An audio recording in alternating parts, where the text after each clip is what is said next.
Welcome to another episode of the Mindful Runner podcast.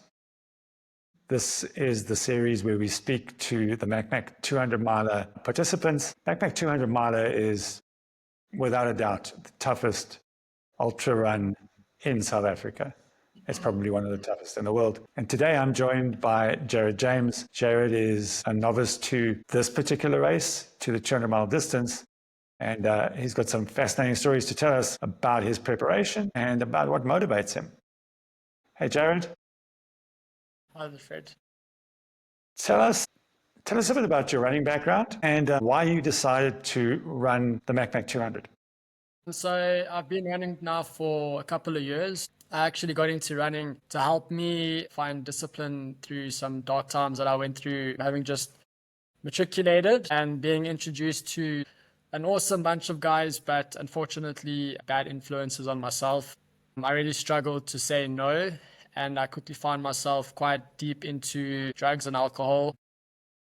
Although I could study and do well at university, I always used gym as a mask to, mask my bad habits that sort of started out when I was just going out on weekends. I was quite involved in cats and cocaine. Parents never knew anything about it up until only sort of towards the end of the chapter. But I knew a guy, Shlomi, personal trainer at Virgin Active in Sanningham, a great guy that I'm still very close with, and he definitely is a good mentor to me. But I used to know that this guy did comrades, and I would always go to the gym, chat to him, and he would tell me about comrades, and it definitely intrigued me. I used to have to kind of make sure that every Saturday morning after I had gone out to a club or whatever with my friends and I'd gotten back, 3, 4, sometimes not even had slept, still full of cocaine and alcohol, meet my parents downstairs for a cup of coffee and go off to the park run. And I think because I was doing that, I thought to myself that, they would never think that their son would have been out the whole night before using cocaine and would have any issues. I would do the park run, and then I sort of slowly started, wondering whether if I had stopped the drugs the night before, if I could do 2 laps. And so I sort of stopped and I would go and I would be able to do 2 laps. And yeah, it felt relatively good. So I always knew that there was this thing that I really wanted to try and pursue, but still at the time, I was very dependent on what people thought about me. I struggled a lot with sort of being able to say no. I was very insecure, and I found an alter ego when I used to go out and drink and take drugs that I actually couldn't really find, I was sober. And I loved the attention, and one thing sort of led to the other. So I started getting into selling drugs, where I started selling prescription drugs. And at that stage, I was selling not a lot of stuff, Xanors, Valium. But then my dealer started offering me more hard stuff. And one day he phoned me and said to me, listen, I've got a shipment of Xanax coming in. I want to come and collect some and see what you can do with it. And he always used to include testers in the shipment that I picked up. So I had, very stupidly and irresponsibly driven a lot of the time on substances. And this particular Friday, I went and picked up the shipment of Xanax from the Virgin Active in Morningside, and I had taken 2 Xanax. I don't remember much that happened that afternoon. I had a couple of deliveries that I had to do. Long story short, I was involved in a car accident. The guy that I was involved in the car accident with had noted that I was under the influence, but it was a minor car accident. It wasn't a big one. I was able to drive away from the accident scene after doing all the paperwork and whatnot, and I should have gone and done the right thing and gone to the police station and done the accident report, but I still had deliveries to do, and that time I felt like I was very much untouched. I hit 2 potholes that night in the course of that evening of doing the deliveries, and the car was stationary. It wasn't able to be moved. I was on some dark alley in Joburg, and a tow truck driver had managed to find me. And he said to me, listen, bud, you need help. What's your situation? And I told him, this is what I've gone through. I gave him my dad's number, and that was basically the start of the end. He phoned my dad, and I very quickly found myself getting back to my house with my parents and two best mates there having a proper intervention. And that evening, they both said to me, listen, Jaryd, we're very easily happy to let you go. Yeah, I knew that I really had it in me to sort out myself. And I started running and doing Ks, led to doing marathons. I was then introduced to an amazing group of people, the Maverick Triathlon Club, that introduced me to, what endurance sports is all about. And I became fascinated with the people there at that club. I saw these guys as my idols and my heroes. Every single Wednesday I went to track, and Friday I did hills, and that was basically my life for 3-4 years. Mm. My one friend, Brian from Sunninghill Striders, phoned me and he said to me, listen, bud, I want to do UTD 100K. Would you want to pace me? And I said to him, I'd love to do that. I've never, ever really experienced anything, any races like that of that nature. I've sort of been hanging around some of the local trail runs. So, to be exposed to a race like UTD and, really seeing the mountains for the first time, I said to him 100% I'd be keen. And then about like 4 weeks before the race, I realized that I would have to have someone drop me off where I would have to pick up Brian. I wasn't able to drive myself to that point, pace him, and then there was no way for me to get back to my car. So I phoned him and I said to him, listen, Brian, I'm not going to be able to come and pace you because I'm by myself and I need someone to drop me off. So he said to me, well, how's your training been? And I said to him, it's been fine, done a couple of miles. So he said, intern, do the whole thing with me. And that was my first race to, if I can say, ultra running. Yeah. That was in April. And then I basically decided then and there that I was going to do the Karkloof 100 miler that September. And that was probably about 4 years ago. And that was when I was introduced to Marius. And obviously, as an amateur to doing a 100 miler, you sort of chat to everyone there. And, my eyes were open and I just was exposed to something that I'd never ever really experienced before, hearing guys doing multi 100 milers in a year, where I've come from a triathlon background where doing 2 marathons a year is kind of frowned upon. Yeah. Yeah, and then I think that just led to me being fascinated by the group of people that sort of get involved in these ultra runs. They are a fascinating bunch, that's for sure. And Marius is a little bit of an outlier. The rest of us are not running every 100 miler in the year. Yeah, no, it's insane. That's just an incredible story, Jaryd, to have come through what you did and be back. Do you think, though, that you've replaced one addiction with another? Isn't that always the question when people, because a lot of people, recovering addicts, find that ultra running is a good thing for them. What's your perspective on that?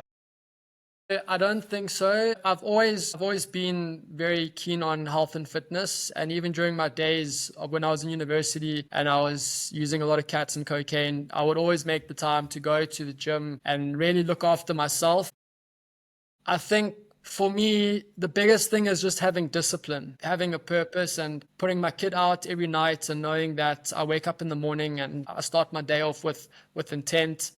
And that discipline that I get from running, it certainly helped me massively. I mean, when I try to stop drugs and alcohol, I pretty much did it all by myself. And I just went and read so many books about addiction and how you overcome addiction and reframing. Because my biggest problem is that I struggled with who I was I wasn't comfortable with who I was. And for a long time, being able to go out and people know me as this partying guy who's always life of the party is now saying no to alcohol. I struggled with that sort of identity crisis. And I'm always careful in overcommitting to my runs.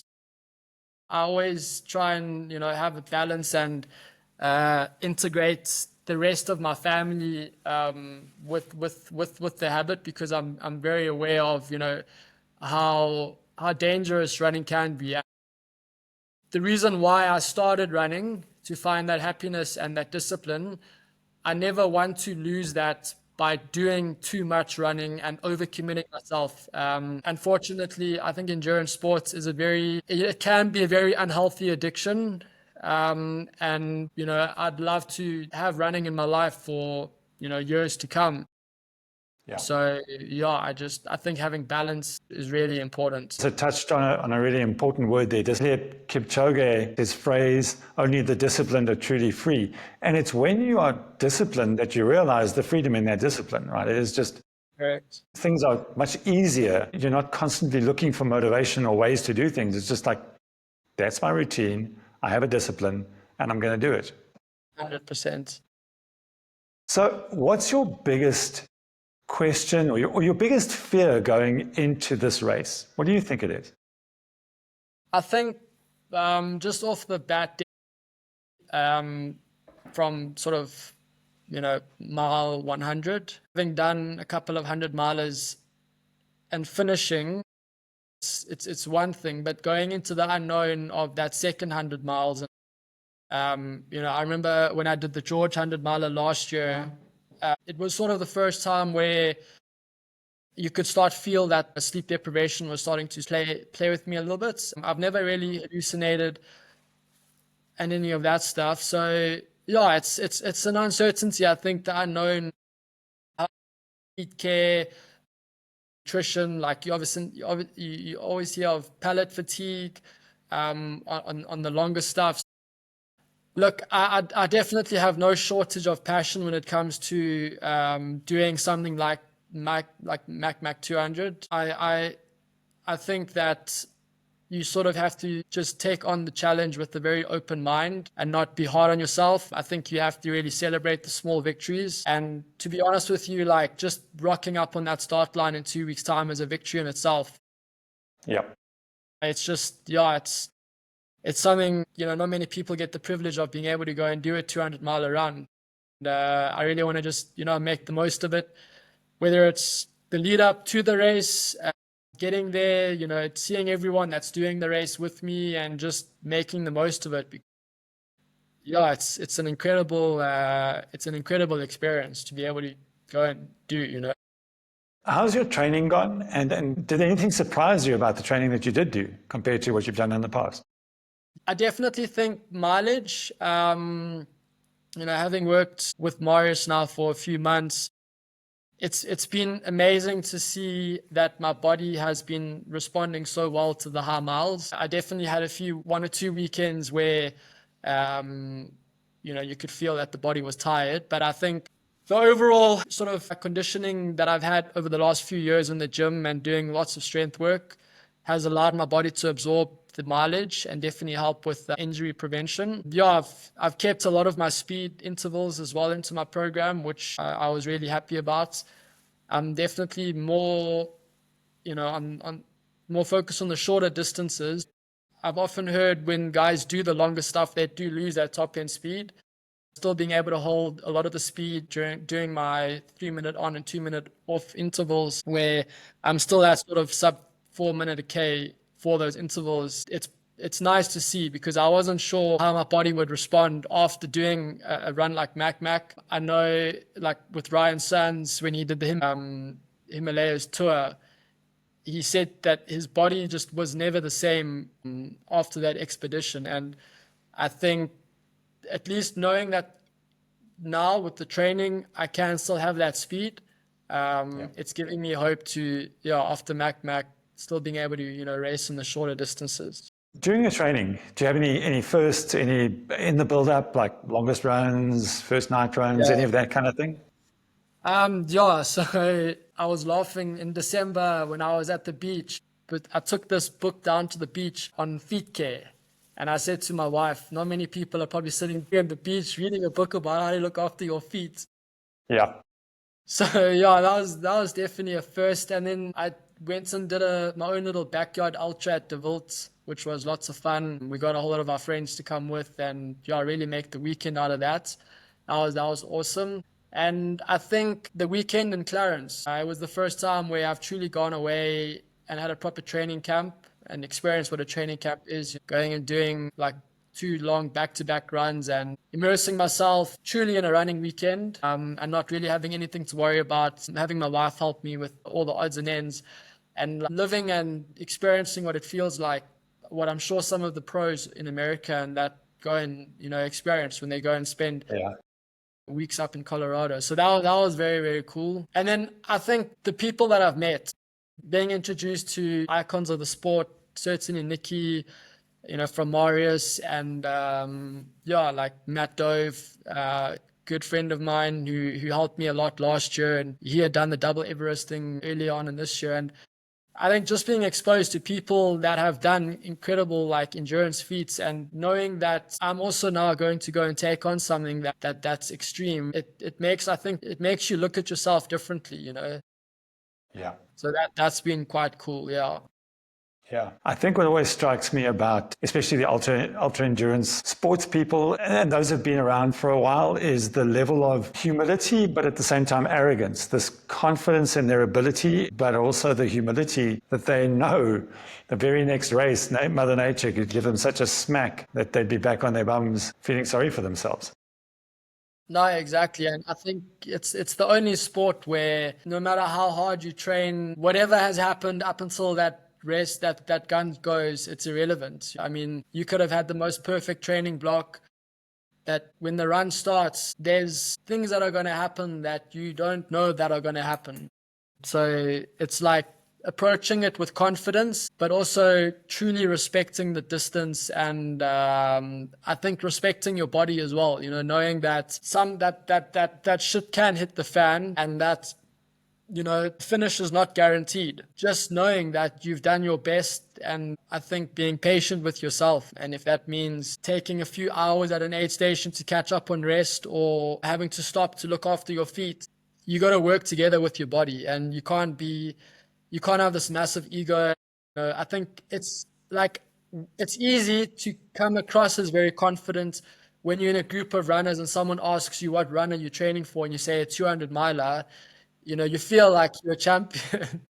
But you have to realize that you have to be humble, because only until you finish that run are you truly a 200 miler finisher. And I mean, it takes a few times to master that distance. So yeah, I think just being present and enjoying the process. Nothing is given. You've certainly got to earn it out there. Yeah, But if you knew you could do it, then there wouldn't be a challenge. exactly. 100%. Let's talk strategy. How are you approaching your race? What's your race plan? How are you going to pace it? Your sleep, your nutrition. You don't have to give away any secrets, but what's your basic strategy?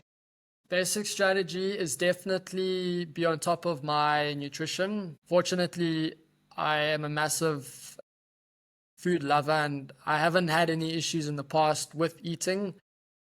Definitely setting the time to 30-minute feeds will be very important for me, and trying to keep up on my hydration as well, making sure that I get my tailwind in every hour. Obviously, it's uncertain.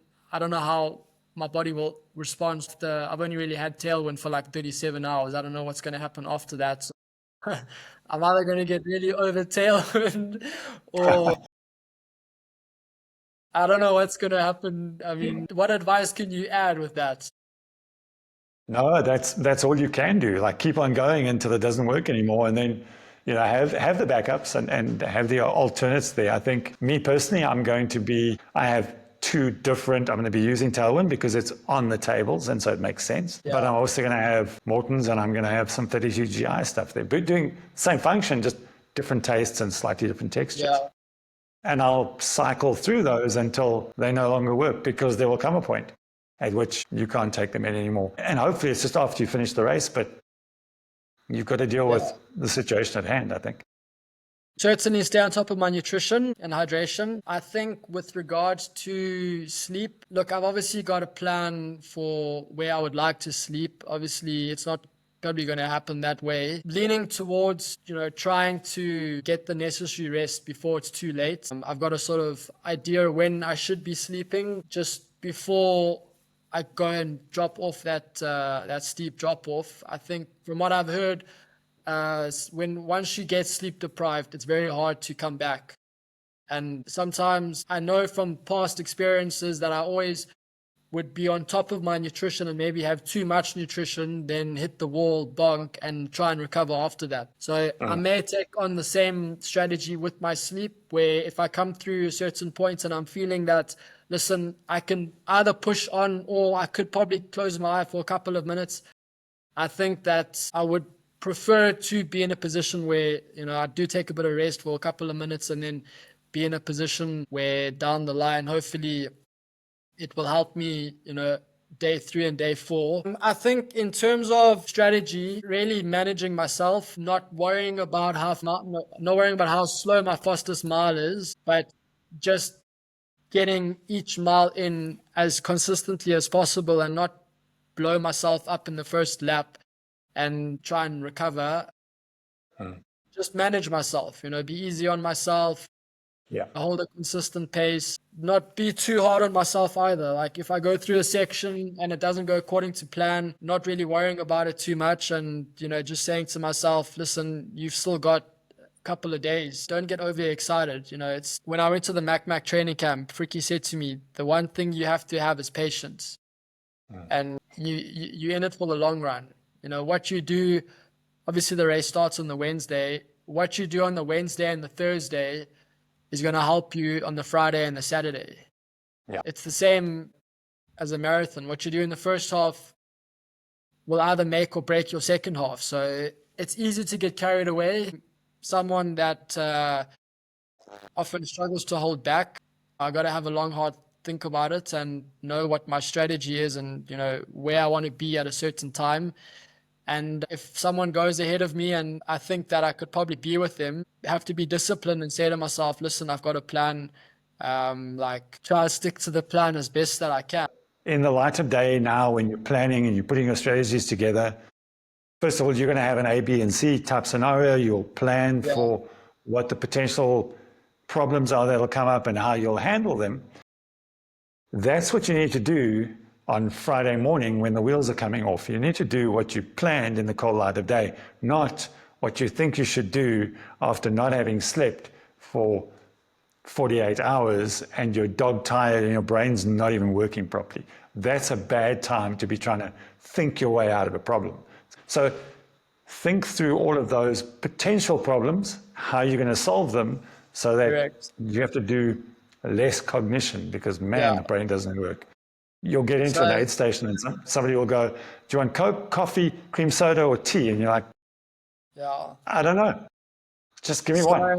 The one thing that helped me a lot in George last year was for my aid stations, putting different items, grouping different items together in Ziploc bags and then putting that into my drop bag. So obviously Mac makes use of 2 stations where you go through them 4 times each. And what I've done is per drop bag, I have 1 big Ziploc bag.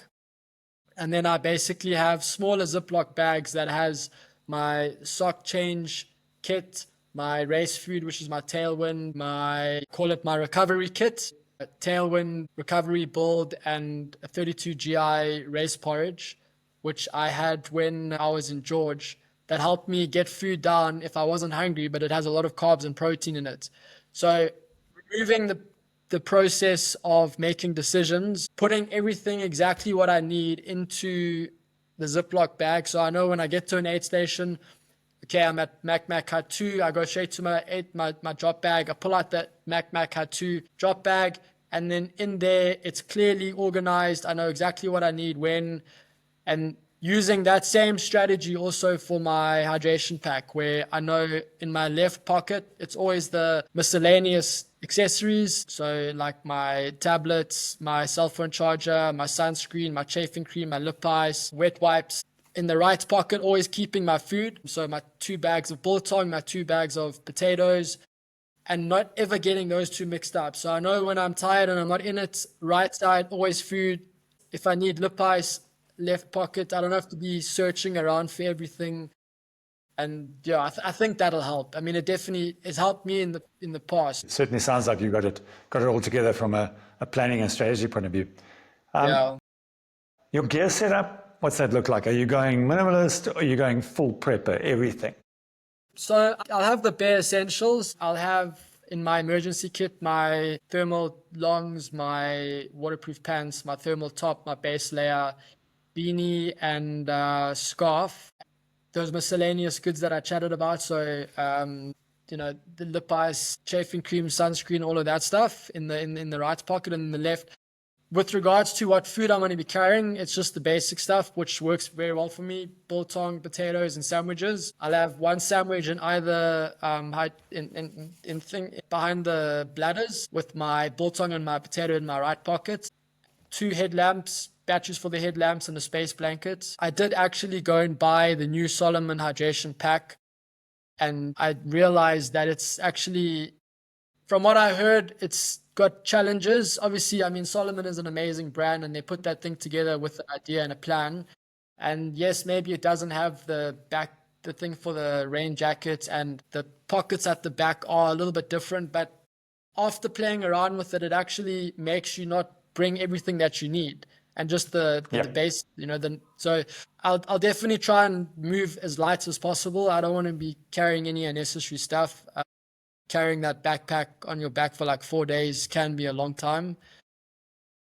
Just, having the basics and not overcomplicate. You've been coached by Marius over the last while. Have you picked the brains of any other 200 milers? And what advice have you taken from those guys? What actually happened, the reason how I got into Mac 200 is that when I was at my friend's bachelor's last year, he's friends with someone that knows Richard Snitter, the guy that did Mac last year, the 21-year-old.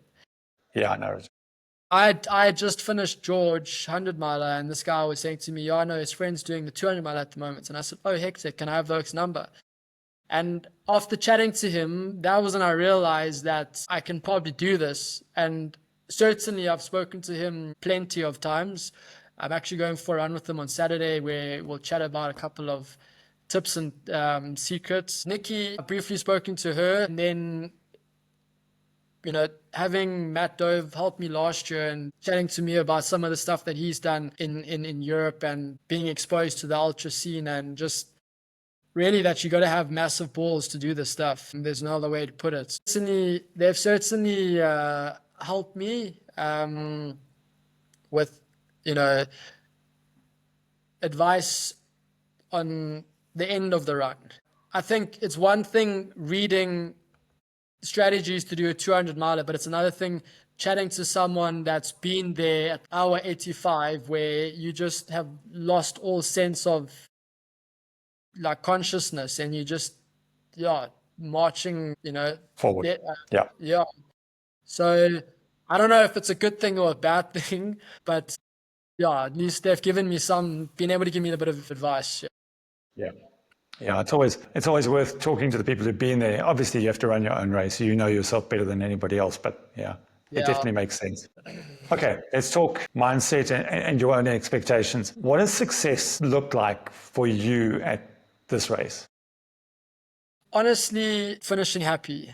So I'm very limited in the races that I choose to do in a year. I only really have maybe 1 or 2 big races in a year, and I approach every run like it's a blank canvas. And by the end of that prep, when I start the run, look up at my canvas that I've so-called painted with memories, colors, whatever. And I want that canvas to look the most beautiful canvas that I've ever seen. Just knowing that I'm there on that start line, and that it's been a good prep and a good build-up makes me happy.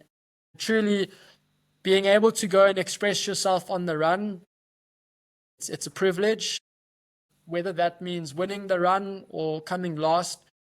For me, I just want to cross that finish line and be as happy as I was before I started that run. That sounds perfect to me. You don't need anything more than that. No, exactly. Let's talk about what you think your biggest personal quality is going to be in helping you get across that line with a smile on your face. I think being present and managing my lows. I've got a little piece of paper that I write down a couple of mantras that I take with me. One of the mantras is embrace the highs and manage the lows. And for every low, there's a high. And I think you just got to remind yourself every time when you're out there and you're feeling absolutely shit that no matter how shit that low feels, I promise you, in a couple of moments, whether it's like 10 minutes or maybe 5 hours, there will be a high. Just trying to be present in every moment, not make bad decisions. The one and only race that I've ever dropped out of was UTD 100K a few years ago. And I made the bad mistake of phoning my mom halfway through the run, telling her that I think that I'm dying. And obviously, every mother is going to be very quick to say, no, my love, you have to stop. You can't be doing this to yourself. So I learned from that run that what you predict, what you say to others is what others take from you. So, if you're feeling like shit and if you're tired, at the end of the day, I signed up to do this run because I wanted to challenge and test myself. Yes, I'm going to be tired. Yes, I'm going to feel like shit. But choosing your words wisely, because your crew only know you, they only know the best of you and they want the best for you. So if you come in there and you say, oh, I'm feeling like shit, I've had the worst day, whatever. Unfortunately, your crew will often maybe say, Jarryd, yes, you look like shit. Why don't you try and pull out? I mean, why are you doing this to yourself? And you don't want that to happen. So, I think just keep saying to yourself, everything is going to be fine. Yes, maybe I vomited and, my stomach's not good, but yeah, there's worse things that can happen. And at the end of the day, I'm the one that signed up for the run, and I'm the one that's taken on this responsibility.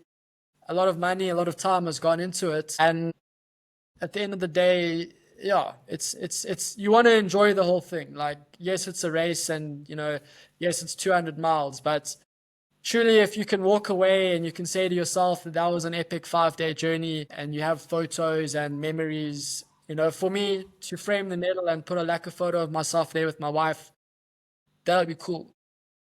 Is there a small part of you that is secretly looking forward to things going wrong, just to prove yourself? I mean, I haven't really thought of, I hope things don't go wrong. But look, I think at some stage things probably will go wrong, and it will really be up to me to, I think, as I've said, stay in the moment and stay present, because you're going to have to problem solve.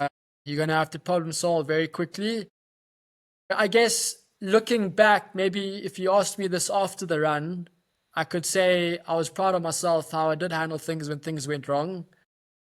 But, I think definitely if I can cross that finish line and I've had a good run and nothing did go wrong, I'd be very chuffed. But also if I cross the finish line and things did go wrong and I'd have to problem solve, I think as an ultra runner, I can definitely say that it'll improve my CV and help me with skills that I wouldn't be able to have if I hadn't done a 200 miler and been exposed to what sleep deprivation feels like, in the fourth night when shit's not going according to plan. Yeah. Agreed. Okay, so you come out of the other side of the race, everything's worked for you. How do you think it will change you? It's a good question. I definitely think it'll change me in how I look at myself. I think whenever you do something hard, you take that memory and you use it in other parallels of life, whether that's, at work, for me at the office, or if I go through, a rough patch with a friend, and I know that I've gone through a 200 miler, it's easy to remind myself, Jarryd, you've done some hard shit. Just keep yourself together. I promise you, if you back yourself, you've gone and finished a 100 miler, you can finish this, or you can get through this challenge. So mentally, it will definitely give me more resilience. And then I think just from a physical standpoint, respecting my body more, just knowing that I've taken this body through hours of hurts and pain, and that it's possible. I think people say that it's very easy to make the impossible possible, but you only truly understand what that feels like when you've done it yourself. Yeah. Okay. This question might be a bit preemptive now, but would you do it again? Are you planning to do it again already? Yeah. You can ask me that after the race. I think it's very different to other disciplines of trail running. I think If I just look at some of the other races that I've done, don't get me wrong, I miss running uphill and, feeling that heart rate super high and having that taste of blood in your mouth and like watching over your back for guys behind you and taking a quick gel and just having to think very quickly and very having strong reflexes, where on the 200 mile and the 100 mile stuff, it's a lot slower. It's easy to get bored out there. It doesn't have that same stimulation as what a shorter race does. So it's different.